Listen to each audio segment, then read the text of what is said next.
What's up, everybody? Welcome to Move the Sticks, presented by Zaxby's. DJ Bucky back with you, and we have our takeaway episode today, Buck. And man, we could have done 100 takeaways off of what happened this past week of football.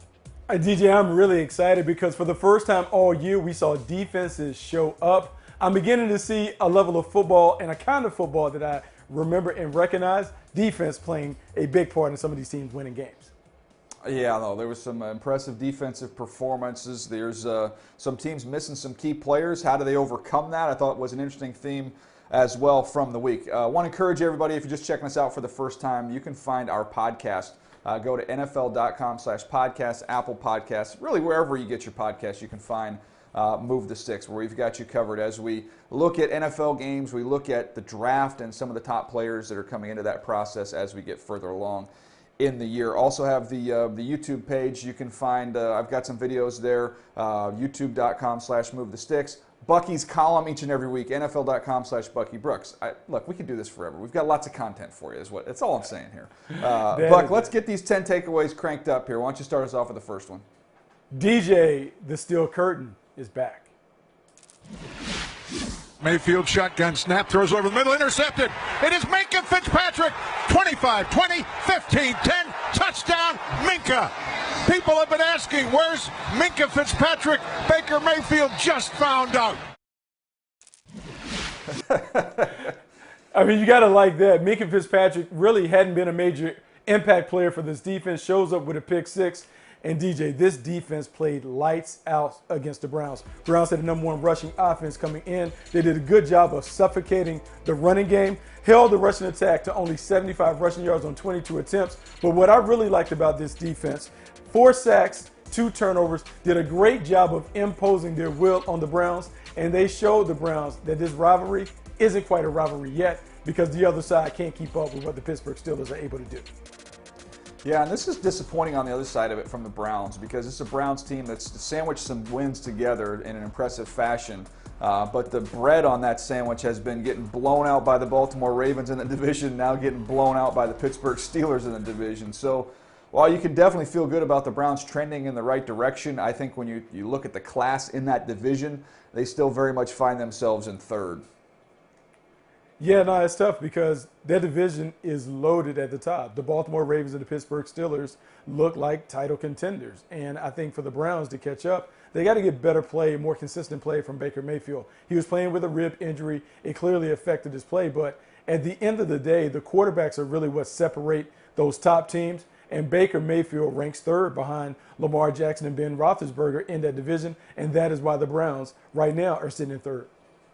Yeah, and I thought that was strength versus strength in that game. When you look at the Pittsburgh D-line, the Browns O-line, 2 units that played very well. I thought it was a decided advantage there for Pittsburgh up front, as good as it gets in the NFL in that regard. My first takeaway, we're going to stay on the defensive side of the ball, that defensive theme. And that team down in Tampa, they've got a championship caliber defense. Rodgers takes the snap, 3rd and 10, drops, pressure coming against the pass. It's intercepted, picked off down the sideline, 20, 15, 10, 5, touchdown Tampa Bay, touchdown Buccaneers, Jamal Dean, first turnover of the season by the Pack, and it's a pick six. How about that? That was a huge play. Think about Rodgers going early in that game, had all kinds of confidence, had the swag going after his touchdown, and then it just came crashing down with a little flurry of turnovers there led by that pick six by Dean. And I think when you look at this Bucs defense, we know what they can do with Shaq Barrett and JPP up front. The young secondary is really starting to come together. Again, the youngest secondary in the National Football League. You saw Dean make a play there.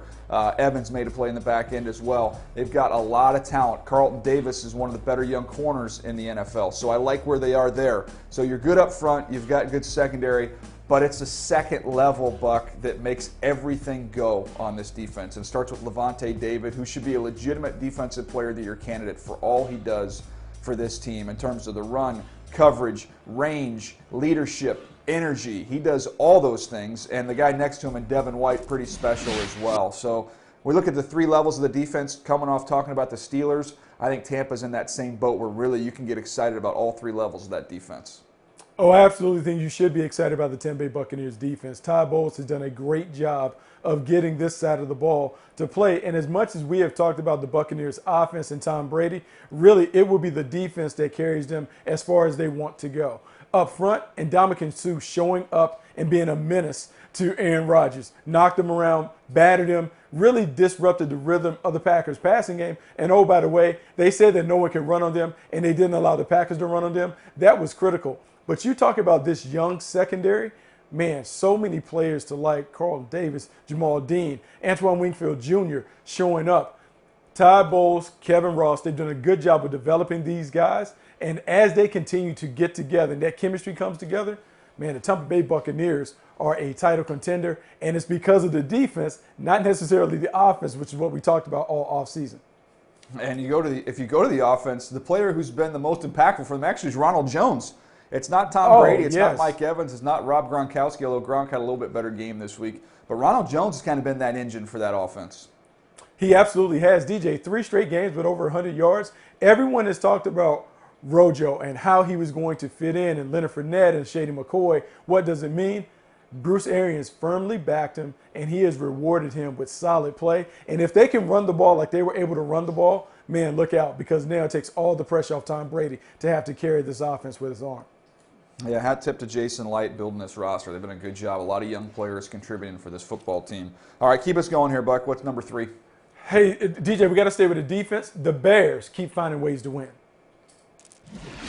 Bowles under center, one back set. David Montgomery snap. Keeper, Bowles tries to jam it in there. He's in for the touchdown on the quarterback keeper. There are your first points of the third quarter of 2020. You know, DJ, it's funny. Of all the highlights that we could pull from that game, that's the most exciting one on offense. The defense continues to carry the way from the Chicago Bears. When I look at this Bears defense, I'm looking at a unit with Khalil Mack being able to get pressure off the edge. Roquan Smith and Danny Trevathan combined for 22 tackles. That is a terrific effort from the second-level defenders. And then for them, it is all about the takeaways and the sacks. 3 takeaways, 4 sacks. Chuck Pagano is doing a really good job with his defense. And as Matt Nagy tries to fix the offense, the defense is steady Eddie, and that is why they're off to a 5-1 start. Yeah, I didn't think Teddy Bridgewater really got comfortable in this game either, and that's something he had shown, just getting into a groove with his play caller there in Joe Brady.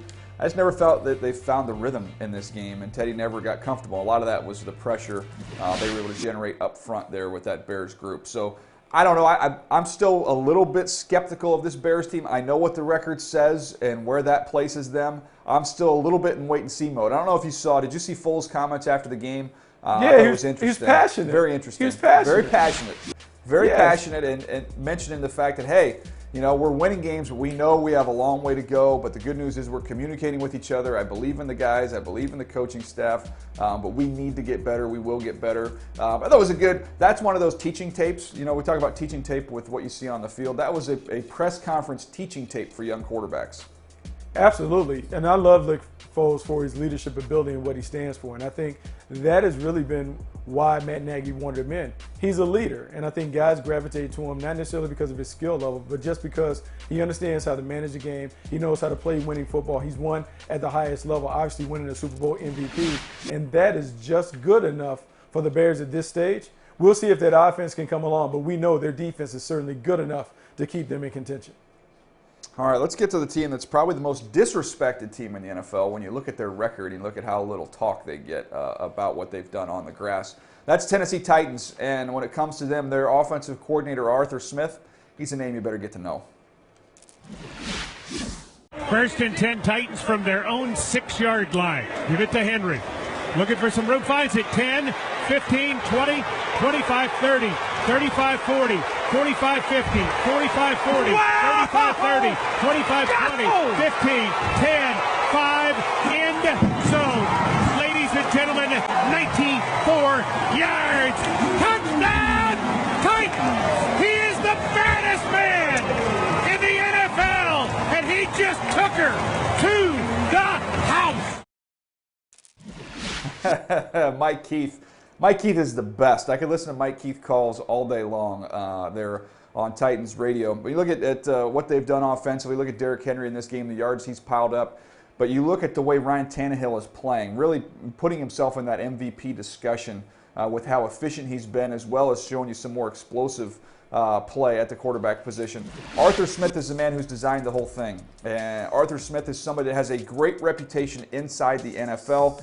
He's somebody that kind of has worked his way up through the process. And I think when you look at the combination, Buck, of the physicality and the quarterback-friendly nature of this offense, I figure people need to start talking on the outside. Inside the NFL, he's talked about, but on the outside, Arthur Smith needs to start getting some love, and I guarantee he's going to be interviewed for some head coaching gigs once they come up here soon. Yeah, DJ, I think he is a unique name. One, he's a Tar Heel, so I'm really excited to see Arthur Smith have a lot of success. Two, I think his background is unique. Coming from originally the defense side of the ball, but being an offensive lineman who has worked with the tight end position to now ascending to the offensive coordinator spot. I think what he is, he's an example to ownership that you don't necessarily have to hire a former quarterback to be a guy that can help the quarterback play at a high level.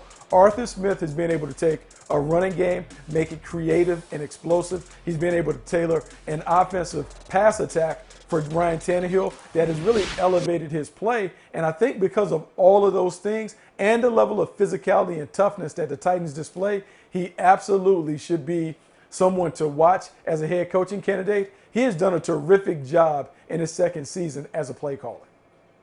Yeah, absolutely. And this is a Titans team that is just complete. I mean, there's nothing really sexy about them, although A.J. Brown, man, when he's out there, as good as it gets for a young wideout. But this is a team that's there's no holes in them. They're just very consistent across the board, offense, defense, special teams. They don't give away points. They don't give away games. You got to go in there and earn it and beat them. And it's a really, really rock solid football team right now. And if you look at the styles make fights argument, we saw against Kansas City, if they can control the line of scrimmage, they can control the clock, and now they're a little bit more explosive as well to be able to score points as well as kind of dominating possession of the game. It's going to be an interesting matchup for Kansas City as we kind of look forward into the postseason. DJ, it's not only Kansas City, but the Baltimore Ravens. The Baltimore Ravens will have to wince if they have to see the Tennessee Titans in the playoffs because they know that the Tennessee Titans has knocked them out before. And so their style of play, to me, always travels and it always works well in the postseason. They can control it. They can run it down your throat. And Derrick Henry is an absolute man-child. I feel bad that I didn't give him enough credit when we graded him coming out of Alabama. Look, his ability to run the ball, we knew that. But catching that little swing pass and going 53 yards to set up the winning drive, that is exactly what you want to see from your running back, big body playmaker who is absolutely getting it done, 200-yard day. The Titans are to be feared. They are definitely a team that you have to worry about when we think about the postseason tournament. And all the running backs that have gotten these second contracts, who would have thought the big physical bruiser's the one that the second contract money is actually looking pretty good thus far after paying him a little bit of cash. All right, let's keep the coaching theme going here, Buck. Give me another one. Raheem Morris has the Atlanta Falcons rolling. Atlanta's going for tight end right, 3 receivers left. Ryan stepping up. Matt thought about it, now gives ground, going to flip it down the field. It's caught Jones. Julio 10-5, touchdown Atlanta. Amazing.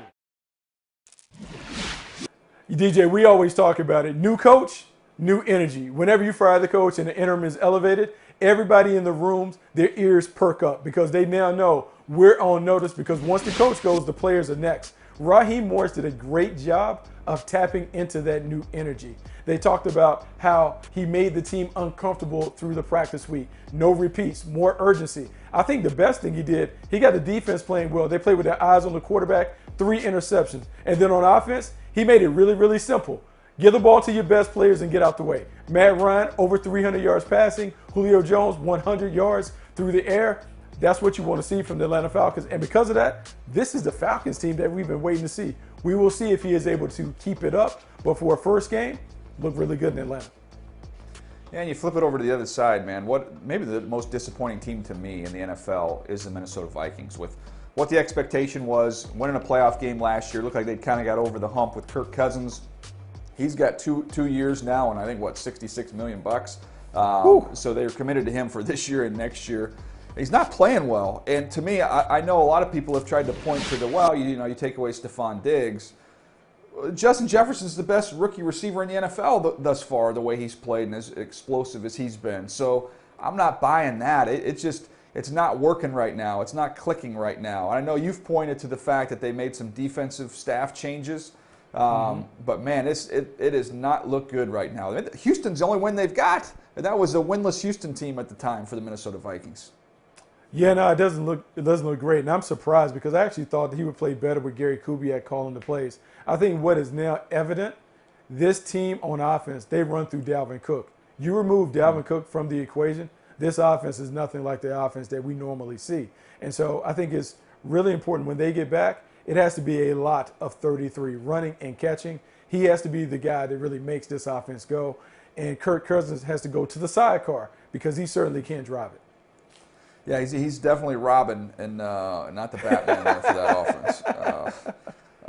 All right, let's talk about a quarterback who did rise to the occasion. That was in Indianapolis and Phillip Rivers.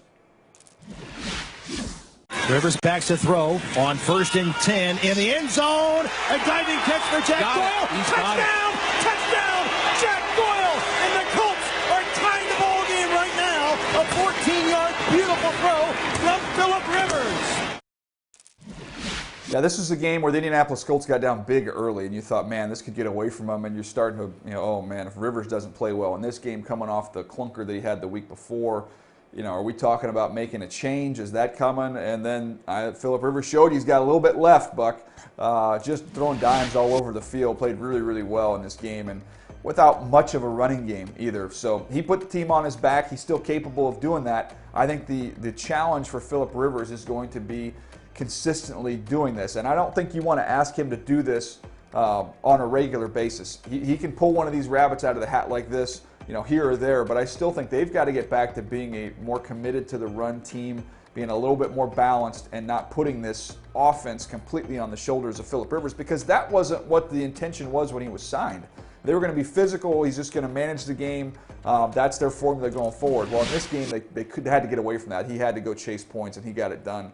But I don't think they want to live like this on a weekly basis.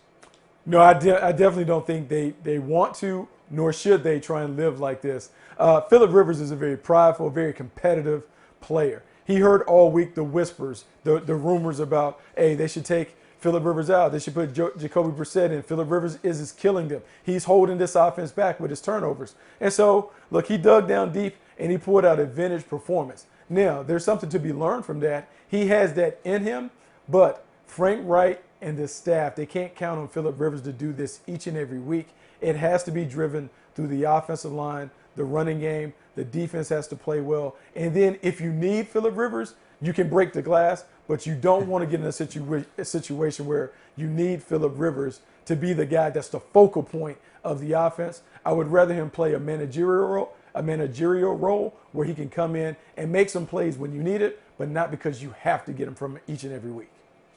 Perfect result to me as well on the other side with the Cincinnati Bengals. When you have a young team like this with a rookie quarterback and you're in the building phase, nobody on the personnel side will ever admit this, but you kind of like the fact we're competitive. The quarterback's playing well. The quarterback's making plays, but we lost, so we can still get a high pick and give him some more help next year in the draft. Look, the Bengals are not going anywhere this year. So, if they're 3-13, 4-12 versus being 7-9, at this point in the rebuilding process, they'll never admit this, Buck, but I promise you they'd be okay with the result. Look, they've been in every game, DJ. They have battled. They have played hard. I think that's a testament to Zach Taylor doing a really good job. I think the young quarterback is going to be a star. He has lit it up. He does a great job of getting the ball out, and he's developed a synergy and a rapport with his playmakers. They just need to keep adding pieces around him, namely up front to the offensive line. But yes, if you're Duke Tobin, if you're Zach Taylor, you feel good about how your young team is playing. You would like to get in the win column, but it is okay if they get some more L's because that does bring them a better player in the draft next spring.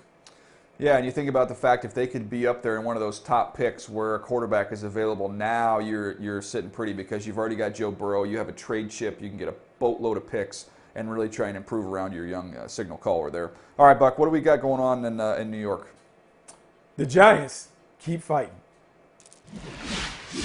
Here's Kyle Allen, takes the snap, now rolls to his left. He now stops, backpedals, throws it towards the end zone, and it falls incomplete. The conversion fails, and the Giants still lead 20-19.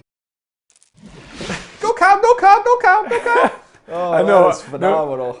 I don't know what happened to no cheering in the press box, but evidently that is okay. So for the New York Giants, here, DJ, we talked about Joe Judge and his tough methods, and we kind of laughed a little bit about some of the stuff that we heard coming out of there during training camp. But I will say this when I look at the Giants on tape. They are a hard-playing team. They are playing hard. They're playing with energy. They're not very talented, but, man, they get after it. And some of that grit, determination, effort, and hustle has enabled them to overcome some of their deficiencies. This is a tough team. This is a team that's playing with discipline. Defensively, Patrick Graham has those guys playing. And I think there's some things that you can look at and you can build upon if you're Joe Judge. The quarterback is still up and down, but he did show his athleticism, had over 70 yards rushing. This is a team that, look, they're not very good, they're not very talented, but I do like how they're playing, and I think that will be a nice launching point for them to eventually have success, maybe in a year or two. Yeah, look, this is a team you can't argue with the effort. I mean, they play hard each and every week. They've been competitive in just about every game as well, without Saquon Barkley, their best player. So, yeah, no, I think you give Joe Judge a lot of credit for that.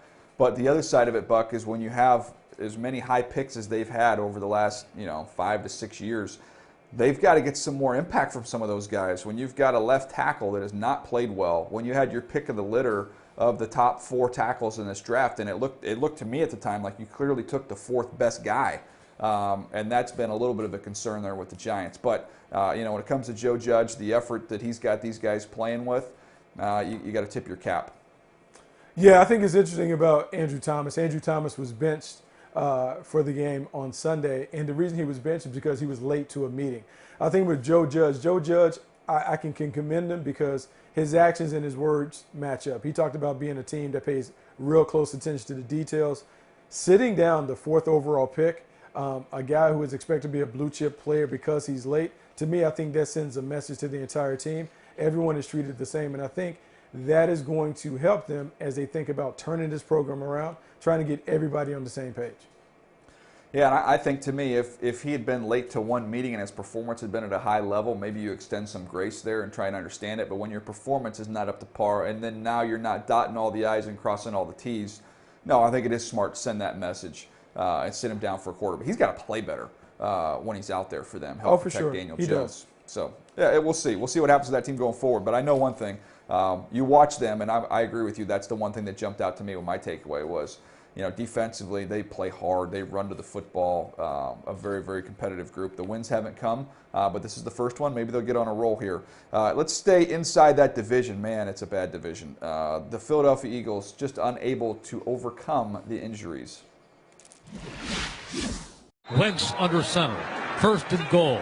Wentz sneaks, and we are in. Touchdown Eagles! A 2-point conversion can tie it. Yeah, the 2-point conversion, unfortunately for the Eagles fans, was not converted. There was a valiant comeback by the Eagles in this game, but as I was watching it, you look at all the injuries that have piled up for them, which have been numerous, and you look at the offensive line and Wentz getting beaten up again. That was an issue. Gosh, I want to say it was the 3rd play of the game. He has a deep ball to John Hightower. This should have been a touchdown. Should have been an 80-yard touchdown. He drops it. There was another big drop later on in the game. So you're looking at a team that's missing, really, you'd say, their top 3 wideouts with Alshon Jeffrey, who was unable to get healthy, Deshaun Jackson, who they re-signed, who's had a history of not being healthy, and then Jalen Reagor, the rookie. Their 1st-round pick is not out there. So you're missing your top 3 guys, not to mention Dallas Goedert, who's, to me, one of the best young tight ends in the NFL. And I give Carson Wentz credit. I mean, it wasn't pretty at times. He still has some errant throws. Mechanically, he's a little bit off. But Buck, he willed this team back into the game. He gave them an opportunity to try and tie this football game late.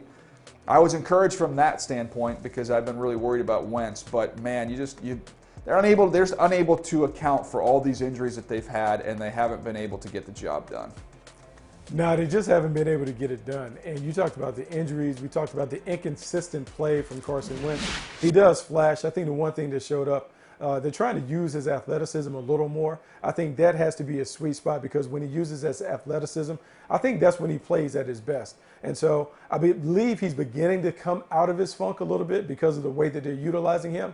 But right now, he just doesn't have enough around him. They just aren't healthy enough right now to compete. They're saving grace, They're playing in a bad division where no one has run away from them. The Cowboys are their main competition, and the Cowboys are just as banged up. And so we'll see. If they're able to right the ship, they still can walk away and hoist the division title at the end of this. We'll just see how it plays out. Now, let me ask you this question real quick on the personnel side, because it was I understand why they did it, because I knew they wanted to get faster, and that was their sole focus, was getting faster, and they wanted somebody that could really take the top off the defense.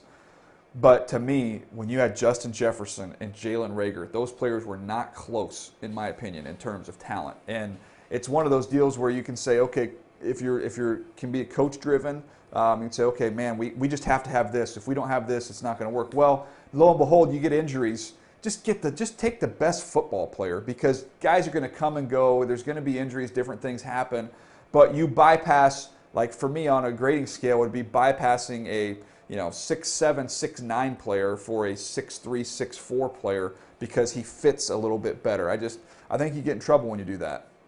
Yeah, DJ, I think that's the challenge when you're operating in the personnel world and you have coaches and scouts and how guys view it. There's no doubt that Justin Jefferson was a very complete player. During his time at LSU, he had played outside and inside. And so you knew that he would be a guy that could play 3, maybe 4 spots for you if you bring him in. Jalen Reagor was enticing because he was explosive. He was dynamic as a returner. So maybe you thought that you could do some of the catch and run pass game, but he hasn't been available. And so when you look out in Minnesota and you see Justin Jefferson absolutely killing it from day one, I do wonder if you have a bit of buyer's remorse. It's a lesson to be learned as a scout. Man, just take the best player. Don't overthink it. If we were playing in the park, who would be the guy that you would want to take with your first pick for the Turkey Bowl? It's as simple as that. Give me Justin Jefferson and let's go play. Yeah, and I think really the unique thing with him, there was a couple players in that draft where we would make the case high floor and a high ceiling, and I think Justin Jefferson was one of those guys. You weren't going to miss on him. And look, the jury's still out here on Jalen Reagor. He hasn't been healthy, hasn't been out on the field, so we'll see when he gets healthy. Maybe he gets out there and maybe he provides what the Eagles are missing. All right, what's number 9 here, Buck? The Dolphins D shows up. Back to throw Flacco again. Coming after it, gets it off, throwing it behind, and it's intercepted by X-Man. What an interception. Wow. Dove for the football in front of Smith, the wide receiver, and picked it off. The Miami Dolphins do what good teams should do. They were playing a bad football team, and they absolutely beat them up. Defense showed up, was very impressive, had 3 sacks, 10 hits on the quarterback, held the Jets to 263 yards, only allowed 13 first downs in this game. And I will say, this wasn't an A-plus performance by the Miami Dolphins offensively, but defensively they took care of business. And what they're building down in Miami is really intriguing. Brian Flores has the defense really playing at a very solid level on the uptick. And if they can get more of that offense coming together as they continue to build and wait for Tua Tagovailoa to come along, the Miami Dolphins will have a chance to really inch closer to the Buffalo Bills and maybe even surpass them as the team that takes over the AFC East with the New England Patriots coming back to the pack. Yeah, look, I think they're heading in the right direction here. They've got some more picks next year in the draft as well. If Miami can cash those in, man, they've got a chance to really have a good football team for a long time here in that division with Buffalo. Obviously in the same boat there with those two, the young, talented teams. The Jets are going to have their picks over the next 2 drafts where they're going to have to try and catch up, because you could see it in this game. The gap between those two, it is not close right now. And the only thing worse than watching a bad team, if you're a fan of a franchise, watching a bad team is watching a bad team with older players. When you've got a backfield with Joe Flacco and Frank Gore, these are wasted reps, truthfully. I mean, you're not learning anything about your young guys. So that's what's discouraging there in New York. Yeah, it's a lot of things to be discouraged about. I mean, obviously, you talk about the lack of talent, the older players that are occupying key positions and taking a bunch of the reps. You have infighting with the coaches, defensive coordinator throwing veil shots at the head coach, offensive coordinator. And so it's just a mess right now. And what they desperately need, they need to somehow find a way to get a win. And when you look at their schedule, there don't appear to be any easy wins coming. And so, man, you talk about a team that is climbing and inching closer to being right in the mix for the Trevor Lawrence sweepstakes if he comes out. Yeah, it's just not a good thing. It's not a good thing for the New York Jets right now. Yeah, and I know there's been a topic brought up about if you're the Jets, do you try and trade Sam Darnold before the trade deadline? And to me, that I don't think that really necessarily makes sense because a couple things. Number one, the suitors are not going to be there because you're not going to be able to get a quarterback up to speed at this point in time to get him on the field that make an impact for you. And the teams that are going to covet Sam Darnold, the teams we've mentioned in the past, are going to be teams that are picking towards the bottom of the first round next year with aging quarterbacks, which means they're going to be priced out of the top 3 guys. The top 3 quarterbacks in the draft are going to go in the top 5, top 10. They won't sniff those guys. So if you're a team like New Orleans with an aging quarterback, Indy with an aging quarterback, we'll see what happens with Jimmy Garoppolo and that commitment with him and Kyle Shanahan. What does that relationship look like? New Orleans, who I mentioned there with Breeze. We'll see what happens, if Tom Brady, how he comes through the rest of the year. Pittsburgh with Roethlisberger. These teams are all teams picking in the back of one that need that next quarterback. Those are the trade partners, I think, that make the most sense for Sam Darnold. So to me, it doesn't make any sense that they're not going to want to do that trade before the deadline this year. That's an after-the-season move. And if you're the Jets, gosh, they look terrible right now, Buck, but you can't assume you're going to have one of those first 3 picks. God only knows. Maybe you fall into 3 wins, and now you're picking 4 or 5, and you've traded Sam Darnold, and you don't have an upgrade available to you where you pick. So that, to me, doesn't make a lot of sense. Well, I think right now you got to keep him because what you want to do is you want to showcase him. DJ, it's almost like you're selling your house. You want to get the model, get a showroom ready. You want to bring in all the furniture, let people imagine like, oh, this is what it looks like. You want to show off Sam Darnold, either to keep him and justify why you may bypass one of the quarterback prospects in the draft, or to get him ready to inflate his value so someone will give you a number 1 pick for him.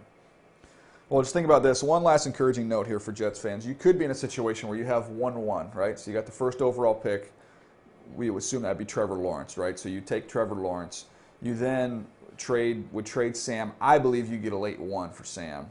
So now you're picking 1-1. You get your quarterback. You've got a late 1 for Sam. You've got a late 1 from Seattle in the Jamal Adams trade, and you've got the first pick of the 2nd round. That would be 4 pillar players you could potentially get there, where you could get your quarterback for the future on that rookie contract, edge rusher, corner, another tackle, playmaker, whatever. You can.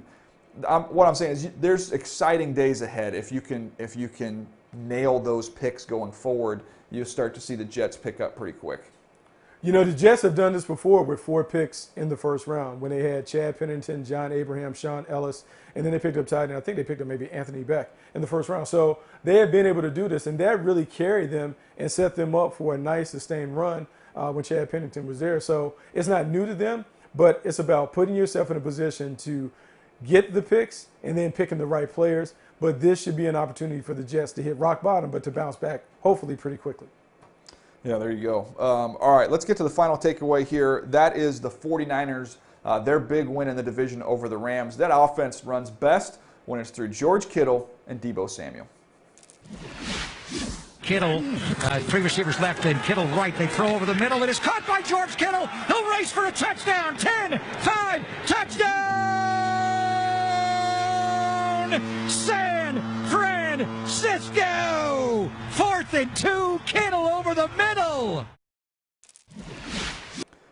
Yeah, he's such a unique player. I mean, Kittle, because of what he does, we talk about all the time what he does in the run game, Buck, but then also you got somebody who can run clean routes, can run every route imaginable out there, but then it's what he does after the catch. That, to me, is what sets him apart, and that's why I like him even more than I like Kelsey, because of what he can do after the catch with the ball in his hands. That's what makes him so special. And then Deebo Samuel, if you want to pitch him the ball, if you want to just get him the ball out in space and let him go, those 2 guys, I say they run best when it runs through them because that's their identity. They're physical, tough dudes to get on the ground with the ball in their hands. That's why it's fun to watch it when they're both out there healthy at the same time. Look, DJ, I look at this offense, and this offense reminds me of a throwback offense that you normally would see on a high school field on Friday nights. They're basically a wing team football team in terms of everybody touches the ball as runners and receivers. I wouldn't be surprised to see George Kittle get it on the end around because their versatility in terms of their best players, George Kittle, Deebo Samuels, enables Kyle Shanahan to get really, really creative. We saw Deebo Samuel take basically a jet sweep in a critical moment to get the first down to ice the game. We saw Brandon Ayuk and what he's able to do. So when I look at this 49ers team, I see two wingbacks in Deebo Samuel and Brandon Ayuk. I see a versatile playmaker who's a hybrid at tight end in George Kittle. And I see a masterful puppeteer in Kyle Shanahan finding a way to get everybody done. If they get consistent play from their quarterback, even though we've kind of cast them aside and said they're a notch below the Seattle Seahawks, there's a path for the San Francisco 49ers to still win this division. Yeah, man, I just hate to see what happened with Nick Bosa, because if you look at the way this offense is starting to come together, starting to see those pieces all be healthy and on the field at the same time, what they can be. But man, that is such a huge hole. When you take out DeForest Buckner, obviously with the trade, and then now you have no Nick Bosa, man, they don't quite have that same stinger up front that we saw last year. No, they absolutely don't. They're not the same on defense. But I will give Robert Saleh credit. He was under a little criticism because the Miami Dolphins absolutely worked them over. They bounced back as a powerful unit, did a good job of keeping the ball in front, and contained a Rams offense that had been playing pretty well prior to this game. Yeah, I mean, let's finish it up here. When you look at that division, the NFC West, there are no easy games, and the Rams can look like they were cruising and playing great ball, and it's going to be them in Seattle. Do not forget about those San Francisco 49ers.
Well, Buck, we got a little bonus football today. We've got the Chiefs and the Bills, two teams coming off their first loss of the season. But, man, this is a playoff preview here in the AFC. So when you're looking at this game from a Buffalo Bills offense standpoint, what are you looking for?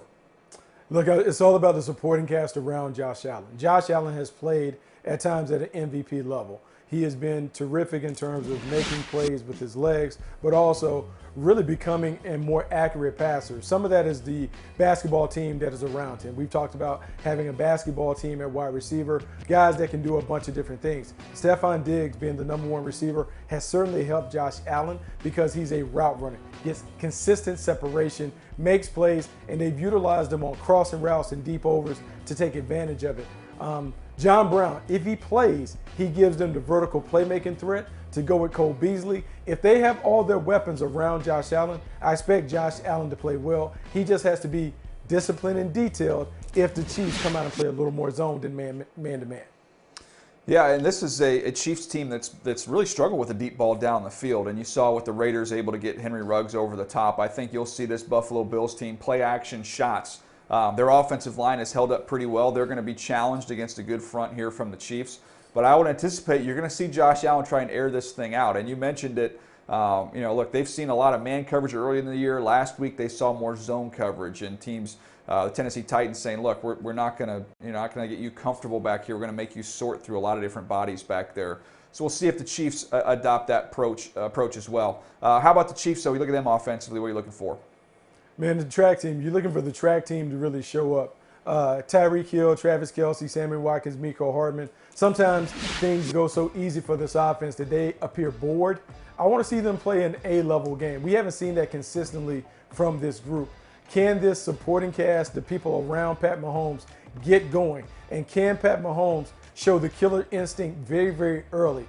The Chiefs, as the defending champions, they've kind of cruised through. They know they're good enough to turn it up.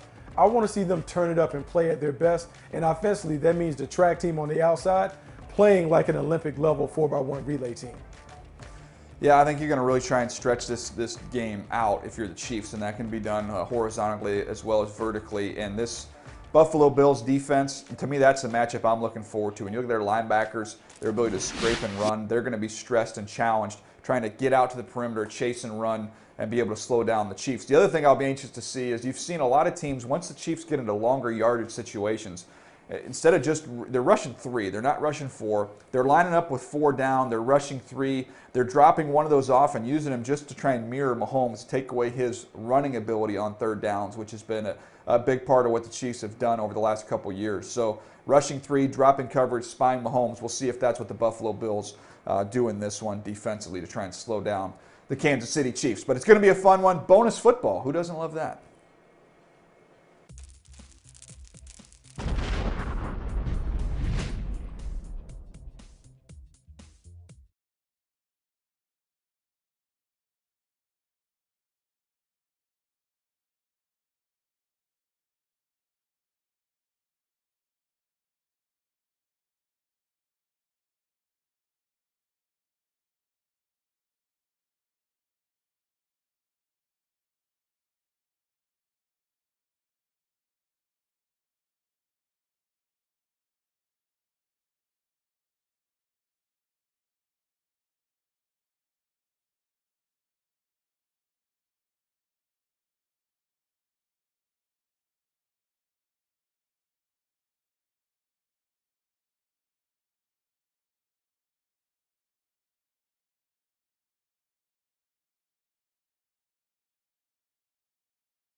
All right, it's time for the Player Spotlight presented by Zaxby's. And Buck, as we look at the Cardinals and the Cowboys in this game tonight, who's in the spotlight for you? Oh, it's all about DeAndre Hopkins. Fires deep middle. Wide open is DeAndre Hopkins in the back of the end zone for his first touchdown as a Cardinal. Deep pass, left side going for Hopkins. One-handed catch and a touchdown. DeAndre Hopkins might have solidified himself as wide receiver 1 of the National Football League. DeAndre Hopkins leads the league in receiving yards, but he's also the only guy to have 500-plus receiving yards and 40-plus receptions. He has been a number 1 receiver of epic proportions down in Arizona because he's not only doing the intermediate chain mover stuff that he used to do, but he is now taking the top off the defense, more vertical plays, more big plays down the field. He is someone that's going to be a handful for the Dallas Cowboys. Yeah, Dallas Cowboys is going to have to try and heat up Kyler Murray without allowing him to get loose as a runner. That's going to be key, trying to slow down that Arizona offense. But for me, in my spotlight, my player spotlight, I'm going to stay at the receiver position. I'm going to go with the rookie, CeeDee Lamb. He's back. He's looking, throwing, right corner of the end zone. Caught. Touchdown, CeeDee Lamb. Deep ball by Prescott, man, all alone at the goal line. CeeDee Lamb. Now, if you talk about Hopkins being the best overall receiver in the National Football League, I think CeeDee Lamb's been the best rookie wide receiver who's quickly established himself as a go-to guy. Obviously was with Dak Prescott. Now we'll see with Andy Dalton going forward. But he's done a great job on the over routes. He can go up and play above the rim and get it. And then he's done a great job after the catch as well. He's on pace for over 1,000 yards. He's going to have a phenomenal year based off what we've seen for the first quarter plus of the season. So both these offense got to try and find a way to get these 2 wide receivers going. I think that's going to be a key to the game. That was our player spotlight presented by Zaxby's.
Well, Buck, it's been a fun show today going through everything that happened this last weekend, man. It feels like the NFL just keeps throwing us curveballs in every way possible, but this is a fun show today, man.